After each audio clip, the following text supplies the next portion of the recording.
This is Ritter for On the Ritter Table Up, coming you another edition of Movie Reviews and Observations number 28. It's been 28 of these since the pandemic started and the library shut down. Use other libraries, use streaming sites, use sites you don't want to get viruses on. The library opened their doors for bookmobile pickup and now returns as well, so you can get stuff that, people had checked out, put holes in it. You'll eventually get it. So, trying to continue my movie list of movies that coming home video in 2020. The first one I watched was A Hidden Life. Now, here's the thing. I usually record these videos on Saturday nights, but due to the Jewish holidays, I have been not. What I have been doing is recording them on either the first day or the second day of the Jewish holiday and uploading it later on in the day. But usually it'll be the second day because I'd like to get at least through the morning movie or early afternoon movie, which would be the first one, which is the long one, and then the second one I watch at nighttime because the holiday is 2 days, so it doesn't end Saturday night, it continues. So there's something else. So the movie that I watched was A Hidden Life. Now here's the thing. I understand people want to make historical movies, tell stories about true stories, stuff from all different war films. And this was a World War II film. It was about a soldier who didn't want to fight in the Nazi army. He was an Austrian guy, and they all were like speaking English, which is good. It wasn't a subtitle movie, but they had like European accents, and it was all about his struggle to be like in this prison where if you don't want to fight for the Nazis, you're in there. Him and his wife trying to fight it, their kids, and I'm just like, okay, that's nice. What is this? It's gonna be an hour 45 to hour 55 minute movie? No, it's gonna be 2 hour, maybe 2 hour 15 minute movie. No, it's gonna be 2 hours and I don't know, like 10-20 minutes. Nope, this movie was 2 hours and 50 something minutes. I don't understand why it has to be 2 hour 50 something minutes. There's no need for a movie to be long. This isn't the Ten Commandments, Chariots of Fire. This isn't like a World War II documentary or a Civil War documentary. Documentaries, if they have to be more than an hour and a half, more than 2 hours, they split it into parts. And you watch part one, part two, part three, and they go on and on and on because it's a true story and they want to tell it correctly. But a movie does not need to be that long. It does not need to be under 3 hours. There's never need to movie that's 3 hours unless it's considered one of the greatest movies of all time. And there's great acting, great storytelling. This was okay. So yeah, I spent my time watching this movie, so you guys don't have to. So don't watch it. I didn't watch another movie that took place in terms of a war movie called The Last Full Measure. It was like a Vietnam movie, and the issues with this movie are they do flashbacks back and forth between Vietnam and present day, and it's hard to know who is the young person in the flashback that's when he's all grown up is one of the main famous actors in the movie Last Full Measure. The only one is obvious, Samuel Jackson. He's the only minority in the movie, so of course he is the only character that you could tell who's in the movie. Now this movie has got a great cast. Christopher Plummer plays the soldier who saved everybody's life's father. William Hurt is his friend who's been helping his parents try to get this accommodation, medal that they're supposed to get. Usually, like, supposedly the Air Force doesn't give that many out. They give him something, but not a high honor.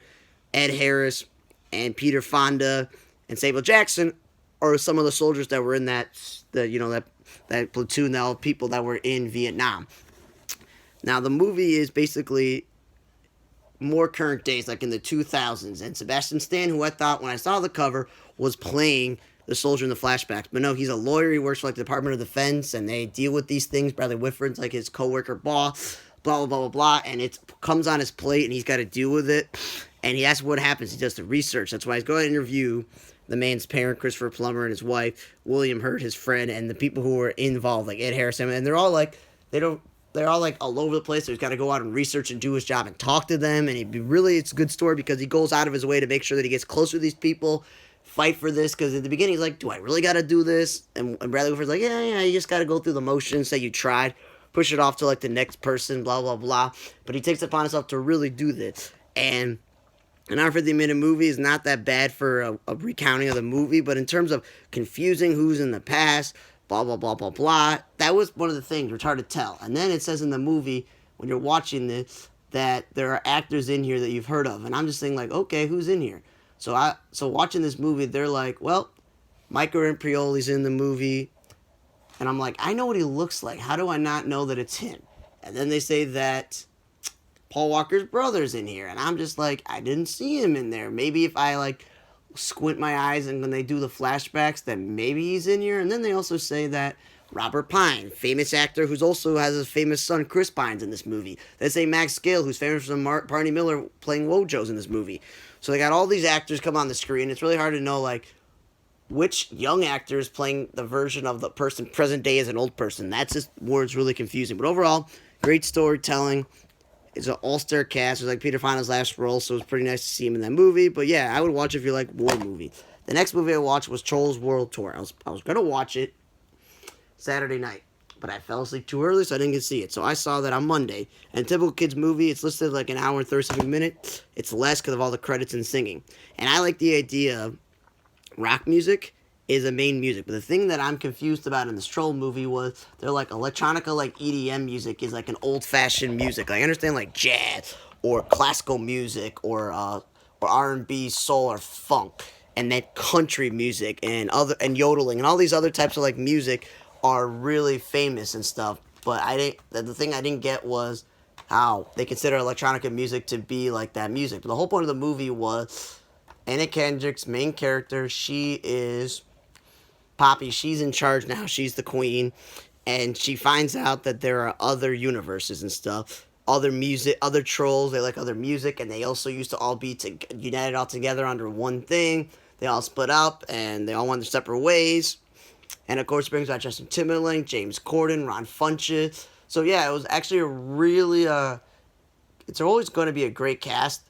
And I didn't think when I was a kid watching, being a fan of Backstreet Boys and then battling out with NSYNC, that Justin Timberlake would go on to be a solo artist, an actor, and then a voice acting in a kid's movie where he gets to sing about children's toys. And I just love a huge fan of Ron Funches. So then they got to get you with the Kelly Clarksons and the Mary J. Bliges and the Kunal Nayers in this movie, Flora Borg's in this movie, Kenan Thompson's in this movie, Ozzy Osbourne was cool to see in this movie, and Sam Rockwell. So they get a bunch of actors. And Rachel Bloom is the thing, which I couldn't really tell who she is or know much about her, but she supposedly plays the Queen of the Rock. And she, instead of uniting them all together, which is what the main character wants everybody to be all together and uniting, not killing people, not kids in a movie, but like don't control everybody to listen to your music. She wanted everybody to have their own music and be all together. This Rachel Bloom's character is the rock queen, and she wants to control everybody and only listen to rock music. And I love rock music, so it's like, of course, I prefer it over other music, but I don't want other music to be gone. But yeah, that was like a message. Like, she wants to control everybody, but Poppy wanted everybody to unite. So it was a very interesting thing. So that's why I'm like, okay, it's got a good message in the movie. Everybody wants to be accepting of each other. Famous actors, famous singers. There's all the singing and dancing is appropriate for kids. And so, yeah, they got different genres too, like reggaeton, K-pop, yodeling. They got all these things that are very interesting as well. So it's that,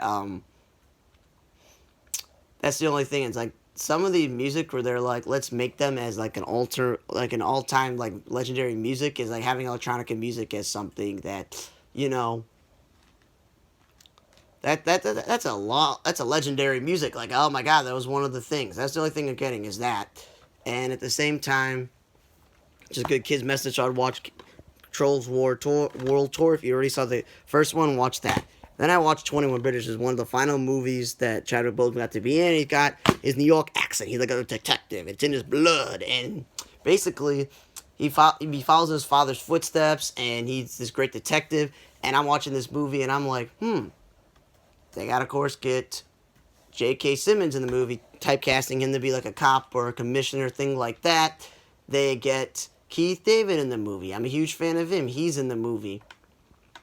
And it's pretty interesting. And then I'm watching this movie, and I'm just like, wait a minute. You got the guy who played the famous athlete, Jackie Robinson. He played Thurgood Marshall, from Thurgood Marshall. And he's Black Panther. And then they got the actor who played Jesse Owens, and he was the bad guy. And they're on the loose for these bad guys who robbed drug dealer. There's drug dealers. There's shady cops. There's money involved. Yada yada yada. And it's like he's chasing the guy who played Jesse Owens. And I was like, well, that's interesting. Two big time actors playing people who played famous people. And so it's pretty interesting. And at the same time, they have Alexander Siddig, who everybody knows him, Dr. Bashir from Star Trek Deep Space Nine.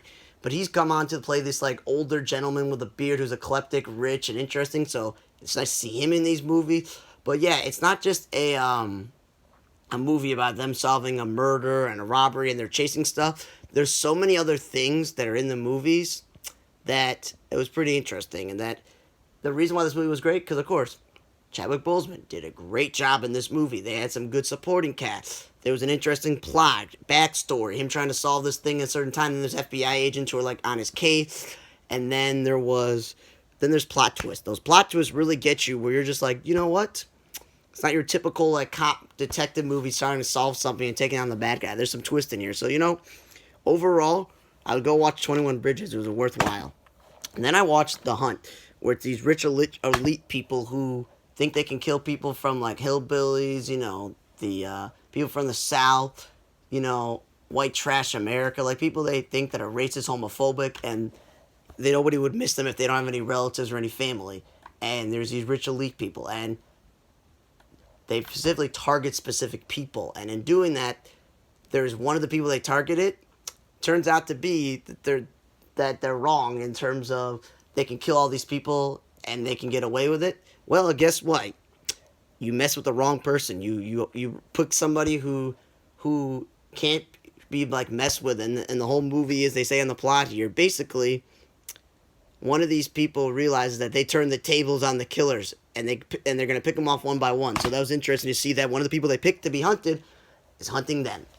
And a way to save money is to barely show Hilary Swank, who's in the movie, is to pick a lot of the people who you've seen are famous, and it's not that long. It's like an hour 27 movie, and they'll be the ones that are hunted, so they're gone quickly. So you're like, let's get Ike Barinholtz, let's get Emma Roberts, let's get Ethan Suplee, let's get a Sturgill Simpson, let's get Justin Hartley from This Is Us, let's get a bunch of actors you've heard of. They're gone quickly. Then let's have Glenn Howerton from It's Always Sunny in Philadelphia be one of the rich people who goes quickly. That's how you save money. So it's like, yeah, I'm spoiling who dies, but pretty much this movie is about the main woman who gets taken and the person who's in charge of Hilary Swank. Their cat and mouse game. It's just cool to see other people. Yeah, so it's an interesting idea. Not that long, I would watch it. There were just some like flashback scenes where I'm just like, doesn't really do anything for me. But overall, I'd watch it. Then I watched another like cop type of movie called Black and Blue. And when seeing the trailers, I'm just like, is Tyrese Gibson a cop in the movie? I don't know. But I really watched the movie for him. And the point of the movie is you got a rookie cop who goes along a double shift so her, co-worker can go home. And the guy and the veteran like cop goes to stay in the car.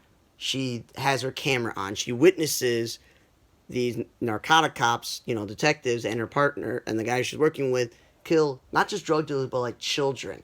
And I'm just like, okay, what's going to happen now? And the whole point of the movie is, does she go against Blue or does she go against her own race because they kill people of her own race? These white guys kill black kids. And of course, she decided it doesn't matter if they were drug dealers or not, or how old they were. You just don't kill people in cold blood like that. So she has to go on the run, not just from the cop, but from the drug dealers. Because of course, these cops, they're just going to like make up a story and everybody's going to believe it because they're veteran cops and dispatch and the captain, and they're all going to believe them. And she's got nowhere to turn, so she turns to somebody she went to school with years ago, Tyrese Gibson, and he has got to help her. And I'm like, this movie then has actors who I'm like, you know what, I just saw some of these actors in movies. So one of them is like Frank Grillo, where he is in like all these movies where he's playing either shady cops, shady drug dealers, regular cops, just those people. And then Bo Knapp, I've seen him in plenty of movies where he's playing a cop, a drug dealer, or somebody in the military. I'm like, wow, I keep seeing these people. And it's also cool because they grabbed two people from television. Mike Coulter, everybody knows him as Luke Cage. He's an evil. It's surprising that he's playing a drug dealer in this movie. And then Nafisa Williams, who plays the daughter in Black Lightning, she's, tied up with people too. And it's really Tyrese Gibson's acting and Naomi Harris's acting in this movie that sells it, because it's a typical cop movie where you got bad cops. What do? Do you turn in your fellow cop, or you look the other way? Are you black, or are you a cop? Like the people, even black people are like in this movie, like, I don't want to talk to you, you're a cop, even though they're both black. So it was a very interesting movie with actors you've seen in tons of like similar movies, and then seeing Mike Coulter and Nafisa Williams was pretty cool. And then the captain Deneen Tyler, I just saw her in a movie the other day. So it's like pretty much pretty good movie. It was in the hour and 40-minute range, so not that long.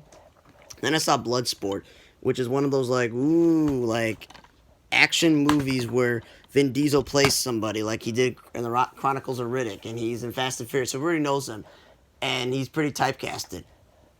Former military, gets brought back to life, and when he gets brought back to life with like all this technology, there are other wounded soldiers, and they're all working in this company that supposedly is Guy Pearce, and I was like, that's Guy Pearce, that's what it looks like.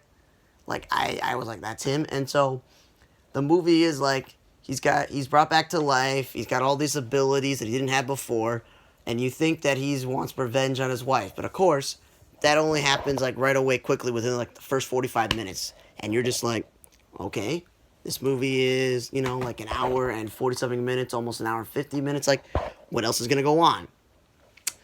Then there's like a plot twist, and there's actors in there that you realize that he's being lied to, because of course, why bring back a soldier from the dead and have him kill people and have him let him go off and kill the person who killed his wife, when you can use it to your advantage? And of course, it's one thing is also interesting is like Lamorne Morris plays a British guy, even though he's from Chicago here. But yeah, so overall, like, cool. There was killing, action, Vin Diesel being a badass. So it's pretty much overall an interesting movie to watch if you're huge fans of Vin Diesel. Where just he's supposedly playing like the hero in the movie, so it's pretty interesting. It's definitely worth your time if you just like action movies, just want to watch them. And the last movie I watched was Little Women. Little Women, I swear I just saw it last year, and I did. I saw Little Women like on a DVD, not like last year, but I saw it earlier this year as a movie that I had checked out from like the library or on the streaming site, and I had watched it, and I'm just like, you know what? Why did they like do this a second time? Like, I don't really get it, So it seems like it's a famous book. They made the movie in the 80s, blah, blah, blah, blah, blah. And then they said, why don't we make a movie that came out the previous year, which was 2018, so it came out on DVD in 2019. And then we make a movie the following year and make it take place in the past. Because the one that I watched before took place presently.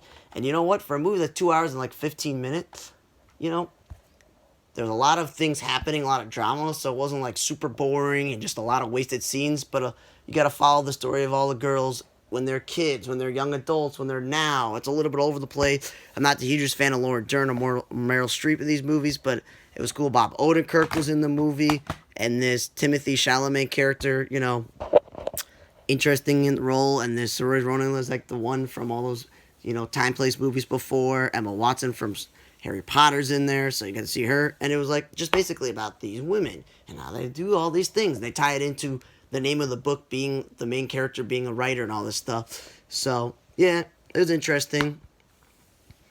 It's definitely, I think, in 2 hours and 15 minutes is too long for a movie. It could have been at 2 hours or under 2 hours and still got the point of the book Little Women. But yeah, it was pretty good.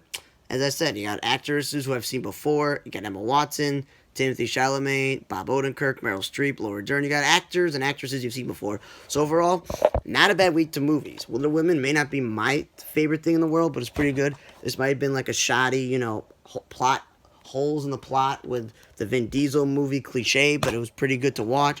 Black and Blue wasn't the greatest written movie, but the actors really sold it. The Hunt was an interesting strategy and pretty good movie, wasn't that long. Chadwick Boseman really sold this movie, and the plot twist for 21 Bridges. Trolls, good kids movie to watch. Well, tour, good music. Last Full Measure, great acting, great storytelling. It really sells the movie. The only movie I would never watch my time is the Hidden Life, because it was 2 hours and 50-something minutes. There's no ever need for a movie to be that long based off a true story. You can always tell it in a shorter length. Thanks for listening to another edition of Movie Reviews and Observations, number 28. For On the Radar at our Tablog, I'm Radar. See you guys next time.